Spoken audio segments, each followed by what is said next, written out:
আসসালামু আলাইকুম। সবাইকে স্বাগত জানাচ্ছি বিডিভিউজ ওয়ার্ল্ড নিউজে। আপনাদের সাথে আছি আমি তাসনিম হোসাইন। আজ আপনাদের জানাবো বিশ্বের বিভিন্ন গণমাধ্যমে যে বিষয়গুলো বিশেষভাবে আলোচিত হয়েছে। নাগোর্নো কারাবাখ নিয়ে আজারবাইজান ও আর্মেনিয়ার যুদ্ধে দুই পক্ষেরই রকেট ও কামান হামলা অব্যাহত রয়েছে। আজারবাইজানের বেসামরিক এলাকা লক্ষ্য করে আর্মেনীয় বাহিনী ক্ষেপণাস্ত্র হামলা করেছে বলে জানা গেছে। এতে এক বেসামরিক লোক নিহত হয়েছে, আহত হয়েছে 4 জন। অন্যদিকে আজারবাইজানের সেনাদের হামলায় মারাত্মক আহত হয়েছেন নাগোর্নো কারাবাখের বিচ্ছিন্নতাবাদী নেতা ও স্বঘোষিত সরকারের প্রেসিডেন্ট আরাইক হারুতানিয়ান যে বাংকারে লুকিয়েছিলেন সেটি লক্ষ্য করে মিসাইল হামলা চালিয়েছে আজারি সৈন্যরা। আজারবাইজানের প্রেসিডেন্ট ইলহাম আলিয়েভের উপদেষ্টা হিকমত হাজিয়েভ এক বিবৃতিতে বলেছেন, আরাইক হারুতানিয়ান, আপনি এই যুদ্ধের সম্মুখভাবে নেই, আপনি একটি বাংকারে লুকিয়েছিলেন, কিন্তু আজারবাইজানের সশস্ত্র বাহিনী সেই বাংকার লক্ষ্য করে হামলা চালিয়েছে। তিনি বলেন, মিসাইল হামলায় হারুতানিয়ান মারাত্মকভাবে আহত হয়েছে। বিবৃতিতে আরও বলা হয়েছে, গাঞ্জা শহর ও অন্যান্য বেসামরিক এলাকা লক্ষ্য করে হামলার শাস্তি দেওয়া হয়েছে তাকে। এর সহযোগী অন্যান্য অপরাধীদেরও খুব শীঘ্রই উপযুক্ত শাস্তি দেওয়া হবে। হিকমত আজিয়েভ বিবৃতিতে জানিয়েছেন, আজারবাইজানের মিঙ্গাশেভির শহর লক্ষ্য করে মিসাইল হামলা করেছে আর্মেনীয় বাহিনী। শিল্প শহরটিতে রয়েছে গুরুত্বপূর্ণ একটি পাওয়ার প্ল্যান্ট ও পানির উৎস। অন্যদিকে আজারবাইজানের প্রতিরক্ষা মন্ত্রণালয় বলছে, মিঙ্গাশেভির ও তারতার শহর লক্ষ্য করে আর্মেনীয়রা মিসাইল হামলা চালিয়েছে। এছাড়া গাঞ্জা, ফুজুলি ও জাব্রাইল শহর লক্ষ্য করেও হামলা চালানো হয়েছে। গাঞ্জা আজারবাইজানের দ্বিতীয় বৃহত্তম শহর। শহরটিতে 5 লাখের বেশি লোকের বসবাস। এদিকে যুদ্ধের 8ম দিনে আজারবাইজানের সেনারা নাগোর্নো কারাবাখের জাব্রাইল শহর ও এর পার্শ্ববর্তী কিছু গ্রাম পুনরুদ্ধার করেছে বলেও জানা গেছে। জনগণের উদ্দেশ্যে দেয়া এক ভাষণে দেশটির প্রেসিডেন্ট ইলহাম আলিয়েভ এই সাফল্যের জন্য তার দেশের সশস্ত্র বাহিনীকে অভিনন্দন জানান। একই সাথে আজারি ভূখণ্ড থেকে আর্মেনীয় দখলদারিত্ব উৎখাত করতে লড়াই চালিয়ে যাওয়ার আহ্বান জানান তিনি। 8 দিনের এই যুদ্ধে নিহত হয়েছে 2 শতাধিক লোক, যাদের বেশিরভাগই আর্মেনীয় যোদ্ধা। যদিও আজারবাইজান বলছে তারা কয়েক হাজার আর্মেনীয় যোদ্ধাকে নিষ্ক্রিয় করেছে। আর্মেনিয়ার পক্ষ থেকে আন্তর্জাতিক সম্প্রদায়ের মধ্যস্থতায় যুদ্ধবিরতির কথা হলেও আজারবাইজান বলেছে, আজারি ভূখণ্ড থেকে আর্মেনীয় দখলদারিত্ব অবসান না হওয়া পর্যন্ত তাদের সেনারা যুদ্ধ চালিয়ে যাবে। করোনা চিকিৎসার মধ্যেই হাসপাতাল থেকে বেরিয়ে পড়লেন যুক্তরাষ্ট্রের president Donald Trump. Walter read national medical কলেজের সামনে জড়ো হওয়া সমর্থকদের উদ্দেশ্যে দেখা করতে হাসপাতাল থেকে বের হন প্রেসিডেন্ট ট্রাম্প। এই ঘটনায় জোর সমালোচনা শুরু হয়েছে। কেউ বলছেন এটি একটি বিপজ্জনক রাজনৈতিক স্ট্যান্ড। ট্রাম্প হাসপাতালে ভর্তি হয়েছেন শুনে হাসপাতালের সামনে জড়ো হয়েছিলেন তার কিছু সমর্থক, আর সেই সমর্থকদের সাথে দেখা করতে হাসপাতাল থেকে বের হন ট্রাম্প। বিষয়টি তিনি বর্ণনা করেছেন সমর্থকদের চমকে দেওয়া হিসেবে। সিএনএনের খবরে বলা হয়েছে, কালো রঙের মাস্ক পরিহিত ট্রাম্প একটি গাড়ির পেছনে বসেছিলেন। এ সময় তার গাড়িবহর ওই এলাকা চক্কর দেয় এবং গাড়ির পেছনে বসা ট্রাম্প সমর্থকদের উদ্দেশ্যে হাত নাড়েন। গাড়িবহর নিয়ে বের হওয়ার কিছু সময় আগেই সমর্থকদের চমকে দেওয়ার বিষয়ে একটি টুইট করেন ট্রাম্প। তিনি সমর্থকদের দেশপ্রেমিক ও বাইরে বের হওয়া চমকে দেওয়া বলে উল্লেখ করেন। হোয়াইট হাউসের মুখপাত্র জুড ডেরি এক বিবৃতিতে জানান, সমর্থকদের চমকে দিতে প্রেসিডেন্ট ট্রাম্প হাসপাতাল ছেড়ে কিছু সময়ের জন্য বের হন। দ্রুতই তিনি ওয়াল্টার রিডের প্রেসিডেন্সিয়াল সুইটে ফেরেন। চিকিৎসকদের অনুমতি ও যথাযথ পদক্ষেপ নিয়েই ট্রাম্প হাসপাতাল থেকে বের হন বলেও জানান মুখপাত্র।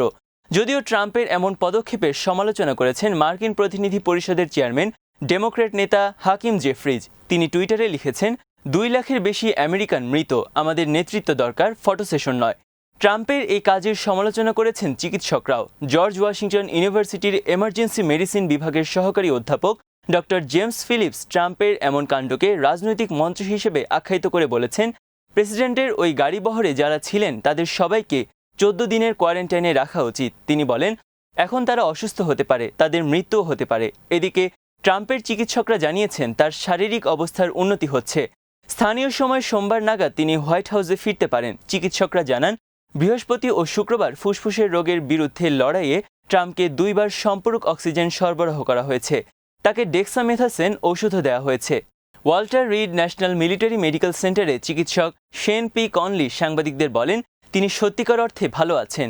এর আগে রোববার ট্রাম্পের চিকিৎসক দল জানিয়েছিলেন প্রেসিডেন্টের শারীরিক অবস্থার উন্নতি হচ্ছে।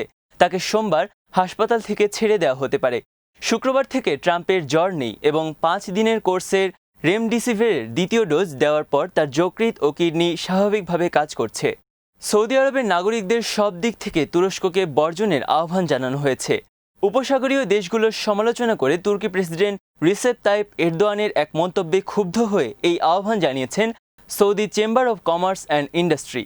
গালফ নিউজের খবরে বলা হয়েছে, সৌদি চেম্বারের প্রধান আজলান আল আজলান এক টুইটার পোস্টে লিখেছেন, আমদানি, বিনিয়োগ কিংবা ভ্রমণ সব সেক্টরে তুরস্ককে বর্জন করুন। এটি সব সৌদি নাগরিকের দায়িত্ব, হোক সে ব্যবসায়ী কিংবা ভোক্তা। আমাদের নেতাদের বিরুদ্ধে, আমাদের দেশ ও নাগরিকদের বিরুদ্ধে তুর্কি সরকারের শত্রুতার জবাব দিন। সম্প্রতি তুরস্কের পার্লামেন্টে দেয়া এক বক্তৃতায় প্রেসিডেন্ট এরদোয়ান বলেছেন, উপসাগরীয় দেশগুলোর কিছু নীতি এই অঞ্চলকে অস্থিতিশীল করে তুলছে। এরদোয়ান বলেন, এটি ভুলে যাওয়া উচিত নয় যে ওইসব দেশ অতীতে ছিল না, আগামী দিনেও হয়তো থাকবে না, কিন্তু আল্লাহর ইচ্ছায় আমরা এই অঞ্চলে আমাদের পতাকা উড্ডীন রাখব সব সময়ের জন্য। আর এতেই ক্ষুব্ধ হয়ে তুরস্ককে সব দিক থেকে বয়কটের আহ্বান জানিয়েছেন সৌদি চেম্বার প্রধান। গালফ নিউজের খবরে বলা হয়েছে, এই নির্দেশনা অনুসরণ করা হলে এর ফলে তুর্কি রপ্তানিকারকরা ক্ষতির মুখে পড়বে। এমনিতেই কিছুদিন ধরে তুর্কি অর্থনীতি কঠিন সময় পার করছে। তুর্কি মুদ্রা লিরার মানও দ্রুত কমেছে মার্কিন ডলারের বিপরীতে। এমন সময় সৌদি আরবের ব্যবসায়ীরা বাণিজ্যিক সম্পর্ক স্থগিত করলে সেটি তুরস্কের বাণিজ্যের ওপরও নেতিবাচক প্রভাব ফেলতে পারে। অবশ্য তুরস্কের সাথে সম্পর্ক ছিন্ন করলে সেটি সৌদি আরবকেও কঠিন সমস্যায় ফেলবে, তাতে সন্দেহ নেই, কারণ দেশটি বাণিজ্য খাতে অনেক দিক থেকেই তুর্কি পণ্যের উপর নির্ভরশীল। ভারতীয় বিমান বাহিনীর বহরে অত্যাধুনিক রাফালে ফাইটার যুক্ত হওয়ার ফলে দেশটি এখন শত্রুকে আগেভাগে এবং জোরালো আক্রমণ করতে পারবে বলে মন্তব্য করেছেন ভারতীয় বিমান বাহিনীর প্রধান air chief marshal RKS Bhadauria. Hindustan টাইমসের খবরে বলা হয়, সোমবার ভারতের বিমান বাহিনী প্রধান বলেন, রাফালে যোগ হওয়ার ফলে আমরা এমন একটি প্ল্যাটফর্ম পেয়েছি যা আমাদের হামলার ক্ষেত্রে এগিয়ে রাখবে। RKS ভদৌরিয়া বলেন, রাফালে ফাইটার জেট, চিনুক ও অ্যাপাচি হেলিকপ্টার আমাদের বহরকে সমৃদ্ধ করেছে। দ্রুততম সময় এগুলোকে বাহিনীতে যুক্ত করা হয়েছে। তিনি আরও বলেন, আগামীতে 3 বছরের মধ্যে আমরা দেখতে পাব MiG-29 সাথে রাফালে ফাইটার ও LC Mark 1 পূর্ণ শক্তিতে কাজ করতে শুরু করবে। ভারতীয় বিমান বাহিনীর লড়াইয়ের দক্ষতা বৃদ্ধির পাশাপাশি বাহিনীর যুদ্ধ সরঞ্জাম বৃদ্ধির পরিকল্পনার কথাও জানান। আগামী 8 অক্টোবর ভারতীয় এয়ারফোর্স ডে প্যারেডে এবারে প্রথমবারের মতো অংশ নেবে রাফালে ফাইটার জেট। সব মিলিয়ে 56টি যুদ্ধ বিমান, 19টি হেলিকপ্টার এবারের মহড়ায় অংশ নেওয়ার কথা রয়েছে। ভারতীয় বিমান বাহিনী এক টুইটার পোস্টে বলা হয়েছে, 4.5 জেনারেশনের 2 ইঞ্জিন বিশিষ্ট রাফালে ফাইটার সব দিক থেকে সমৃদ্ধ। আকাশে শ্রেষ্ঠত্ব, জোরালো হামলায় দক্ষ এই ফাইটারে আছে অনেক বিধ্বংসী অস্ত্র। ভারতীয় বিমান বাহিনীতে ইতিমধ্যে 5টি রাফালে ফাইটার জেট যুক্ত হয়েছে।